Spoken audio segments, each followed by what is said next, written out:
এই 30 দিনের মধ্যে কে কত শোডাউন করতে পারলো, কে কত দেখাইতে পারলো সেরকম। এখন পৃথিবীর সব দেশেই রাজনীতি করতে টাকা লাগবে, রাজনীতি করতে হলে শোডাউন লাগবে। এটা গরিব দেশও লাগবে, রুয়ান্ডাতেও লাগবে, এটা ইউএসএও লাগবে। আর এখন সরকারের এখনকার দিনের ট্যাকটিস হলো ওই যে মব জাস্টিস, কিছু হইলে পোলাপান দিয়া লাগাই দেওয়া। এই মব জাস্টিসের কারণে এখন পোলাপান গুলো পাওয়ারফুল হয়ে গেছে। কিছু হইলেই 8-10টা পোলাপান একটা নামিয়া ভাঙচুর শুরু করে দেয়। তারা যে বিশ্ববিদ্যালয়ে পড়ে সেই বিশ্ববিদ্যালয় আমরা বানিয়ে দিয়েছি, সেই বিশ্ববিদ্যালয় স্বপ্ন আমরা দেখেছি আরো 50 বছর আগে। সেই বিশ্ববিদ্যালয় তারা পড়ে, তারা এখন আমাদেরকে প্রশ্ন করার মতো নৈতিকতা, নীতি বা তাদের ক্ষমতা হয় নাই। এগুলো বুঝতে হবে। ওদের সম্বন্ধে যে কথাটা বলতেছি, ছাত্রদের প্রতি আমার অভিনন্দন থাকবে এবং তারা রাজনীতি ভালো করুক, কিন্তু সবকিছু সময় লাগবে। আজকে আমাদের বিভিন্ন টেলিভিশনে বা টক শো বা ফেসবুক কারণে আমাদের লেভেল অফ টকিং অনেক পরিবর্তন হয়ে যায়। ক্লাস 6-7 ছেলে প্রশ্ন করতে পারে, 6-7 ছেলে এসে একটা কিছু বলতে পারে, এবং লেখাপড়া জানে না, আদৌ কিছু জানে না, সেও টেলিফোন অন করে মাইক্রোফোন অন করে কথা বলতে পারে। কাজে এখানে আমাদের একটা বিশাল একটা ওয়াইড প্ল্যাটফর্ম হয়ে গেছে না, আমাদেরকে অনেক কিছু চুপচাপ শুনতে হয়, মানতে হয়, তার উপায় নাই, তারপরে কথা বলতে হয়। ফলে আপনি দেখবেন যে কিছু কিছু লোক আছে, বুঝে হোক না বুঝে হোক গালাগালি করলো, মনে করে গালাগালি করতে পারলে সে বিশাল একটা হয়ে গেল। তার জ্ঞান কতটুকু, সে লেখাপড়া কতটুকু করছে, তার বয়স কি, এটা বিবেচনার বিষয় না। আমি আরেকটি প্রশ্ন করেছিলাম যে নতুন দলগুলো কি পুরাতন দলকে অনুসরণ করছে কিনা, যে গাড়ির বহর, মানে মানুষের বহর, তারপরে হুন্ডার বহর। রাজনীতির কতগুলো ব্যাকরণ আছে। রাজনীতির ব্যাকরণে সবার আগে সবচেয়ে বড় কথা রয়েছে জনগণের সামনে নিজেকে পরিচিত করতে হলে কতগুলো, আমরা বলি এটাকে শোডাউন, অর্থাৎ আপনাকে প্রেজেন্ট করতে হবে। আপনি যখন বিলবোর্ডের সিনেমার অ্যাডভার্টাইজ কেন দেন, বড় বড় সিনেমা আসার আগে বিলবোর্ডে দেন, কারণ ওই ছবিটার মধ্যে মানুষের আগ্রহ সৃষ্টি করতে হবে। তো রাজনীতিতেও একজন প্রার্থীর আগ্রহ সৃষ্টি করতে হবে। আগ্রহ সৃষ্টি করার জন্য 3টা বড় বড় মাধ্যম আছে। একটা হলো বিশাল বড় বড় র্যালি করা। বড় বড় র্যালি করলে, মোটরসাইকেল বা গাড়ির বহর নিয়ে চললে জনগণের একটা দৃষ্টি হয়, কে যাচ্ছে রে ভাই, ওই কে যাচ্ছে বললে নামটা নেমে আসে, ফলে নামটা এস্টাবলিশড হয়। এটা রাজনীতি ব্যাকরণের অংশ। আরেকটা হলো প্রচার প্রচারণা, বিভিন্ন বড় বড় বিলবোর্ড, বিভিন্ন কথাবার্তা পক্ষে বিপক্ষে করা।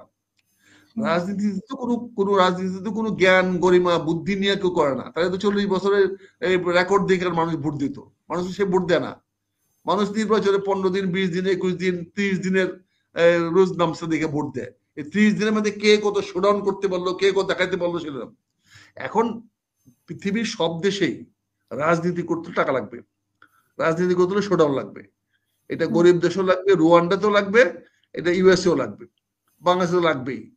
এখন আমাদের এই ছেলেরা নিজেকে খুব স্মার্ট মনে করে, তারা অনেক বড় বড় স্মার্ট মনে করে। আমি তো তারা স্মার্ট হতেই পারে, তো তাদের তো বুঝতে হবে তাদের মতো স্মার্ট ছেলেদেরকে তো আমরা জন্ম দিয়েছি। আমাদের ওরস থেকে তাদের মতো স্মার্ট ছেলে জন্মগ্রহণ করেছে, তাহলে আমরা তাদের চেয়ে কম স্মার্ট না। তো তাদের মতো আমরা ঝগড়া করতে পারি না, তাদের মতো আমরা এখন কারো ঘুষি মারতে পারি না, বয়স হয়েছে। কিন্তু তাদের চেয়ে আনস্মার্ট হওয়ার তো কোনো কারণ নাই, কারণ তাদেরকে জন্ম আমরা দিয়েছি। তারা পৃথিবীতে এই পর্যন্ত যত যা না খেয়েছে তার চেয়ে বেশি তো আমরা মলমূত্র ত্যাগ করছি, এর চেয়ে বেশি। তারা যতটুকু না বক্ষণ করেছে তার চেয়ে বেশি মলমূত্র তো আমরা ত্যাগ করেছি। আমরা কি তাদের চেয়ে কম স্মার্ট নাকি? কিন্তু এখন পোলাপান চিৎকার করে উঠে, ও চিৎকারের জবাবকে আমি চিৎকার দিতে পারবো? এখন মনে করেন যে পুরা এনসিবিতে লিডারশিপের বয়স কত, সবগুলো মিললে বয়স কত? তাদের তাদের যতগুলো নেতা আছে, আমার তো একটা ছাত্র দলের একটা জেলাতে চেয়ে বেশি নেতা আছে। আমি বিভাগ গেলাম না, তার চেয়ে বেশি বড় বড় নেতা আমার একটা বিভাগে আছে, আমার ছাত্র একটা জেলাতে আছে। তারা কি কম বুঝে? ঢাকা বিশ্ববিদ্যালয়ে এখনো কি সব ছাত্ররাই কি ছাত্র বৈষম্য আন্দোলন করে? এখানে ছাত্র দলের ছেলেরা আছে না, এখানে বিভিন্ন ছাত্র দল আছে না? কিন্তু এরা এখন যেহেতু দল করেছে, দল করবে, কথা বলবে, বড় বড় করবে, তারা করুক। কিন্তু তার মানে এই না, no doubt they are smart, but they are not the smartest. এটা বুঝতে হবে। এখন বিভিন্ন কারণে এখন এই যে গুম খুন ছিল আগে আগে সরকারের ট্যাকটিক্স, আর এখন সরকারের এখনকার দিনের ট্যাকটিক্স হলো ওই যে মব জাস্টিস, কিছু হইলে পোলাপান দিয়া লাগাই দেওয়া। এই মব জাস্টিসের কারণে এখন পোলাপান গুলো পাওয়ারফুল হয়ে গেছে। কিছু হইলেই 8-10টা পোলা আবার একটা নাইমিয়া ভাঙচুর শুরু করে দেয়। এখন এই মানুষ অসহায় হয়ে গেছে। তা আগের সরকার দেশ চালাইতো মব দিয়া গুম খুন দিয়া, এখন সরকার চালাচ্ছে মব জাস্টিস দিয়া। এগুলো বন্ধ করতে হবে, মব জাস্টিস বন্ধ করতে হবে। গুম খুন যেমন খারাপ, মব জাস্টিস একই রকম খারাপ, একই রকম ঘৃণিত। এই মব জাস্টিস বা এই যে ছেলেদের আদব কায়দা, এই যে কথাবার্তা ছেলেরা বাজে করা, এই যে একটা ছেলে আপনার সঙ্গে বারবার কথা বলার চেষ্টা করতেছে, বলেন তো ওই ছেলে কি আছে তার?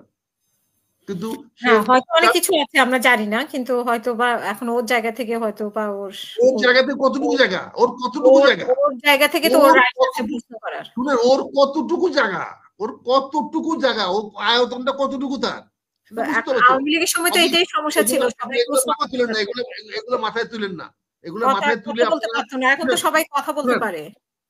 না সবাই কথা বলতে পারে বলেই তো যাই চিন্তা বলতে পারে না। কাজে এই যে মিসইউজ অফ দিস হচ্ছে, কাজে এই জিনিসগুলো আমরা বুঝতে হবে। তার উত্তরটা তার লেভেল চিন্তা করবে, কার লেভেলে কোন লেভেলে কথা বলবে তার তো বুঝতে হবে, বুঝতে পারছেন? কিন্তু তারা তো আমাদের দর্শক না, আপনি শুনেন, দেখেন, দর্শক হোক, শুনুক, তারা শুনান, তাদেরকে শুনান, সব তাদের কথা বলতে দিয়েন না।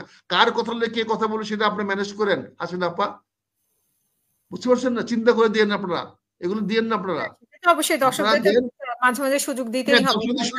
এখন আপনারা এই তাহলে আমাদের দেখেন না, দর্শকদের শুনে আমাদের দেখেন না। আমরা দর্শক, আমার দর্শক প্রিয় না, আমরা ওই সিনেমা হিরো না যে মানুষের পয়সা দিয়ে বক্তব্য দেই, বুঝছেন না?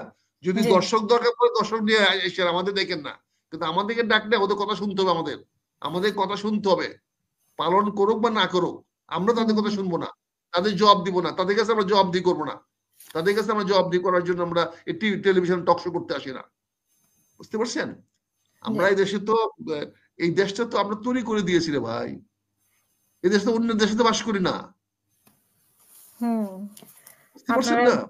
হ্যাঁ, অবশ্যই আপনারা কষ্ট করে যুদ্ধ করেছেন, এই দেশটা আমরা বানিয়ে দিয়েছি। তারা যে দেশে বাস করে, এই দেশে রাস্তা ঘাট ব্রিজ কালভার্ট এই গত 50 বছর আমরা বানিয়ে দিয়েছি, স্কুল কলেজ মাদ্রাসা তাদেরকে বানিয়ে দিয়েছি, তারা বানায় না এখনো, তারা ওইগুলোতে পড়ে, তারা যে বিশ্ববিদ্যালয়ে পড়ে সেই বিশ্ববিদ্যালয় আমরা বানিয়ে দিয়েছি, সেই বিশ্ববিদ্যালয় স্বপ্ন আমরা দেখেছি আরো 50 বছর আগে, সেই বিশ্ববিদ্যালয় তারা পড়ে, তারা এখন আমাদেরকে প্রশ্ন করার মতো নৈতিকতা নীতি বা তাদের ক্ষমতা হয় নাই, এগুলো বুঝতে হবে। আপনার টেলিভিশনের কারণে পট করে দিয়ে দেন একটা লোককে কথা বলে ফেলে, আমরা আমাদেরকে ডাইকেন না, যদি এদের যদি আপনাদের শুনাইতে হয় না, ওরা যদি আমাদের কথা শুনতে হয় এমনি শুনবে, ওদের প্রশ্ন নিতে হবে না, প্রশ্ন নিয়েন না। অনেক ধন্যবাদ। 26শে মার্চ বাংলাদেশের স্বাধীনতা এবং মুক্তিযুদ্ধ দিবস। এই স্বাধীনতা অর্জন হয়েছে মুক্তিযুদ্ধের মাধ্যমে। বাংলাদেশের 26শে মার্চ আর পৃথিবীর অন্য দেশের স্বাধীনতা যুদ্ধ এক নয়। বাংলাদেশের স্বাধীনতা অর্জিত হয়েছে মুক্তিযুদ্ধের মাধ্যমে। মুক্তিযুদ্ধের বিরোধীদের সঙ্গে কোনো আপোষ নাই, কোনো আপোষ হতে পারে না। আমরা মরে যেতে পারি, কিন্তু মুক্তিযুদ্ধ বিরোধীদের সঙ্গে আপোষ হবে না, এটা আমাদের মনে রাখতে হবে।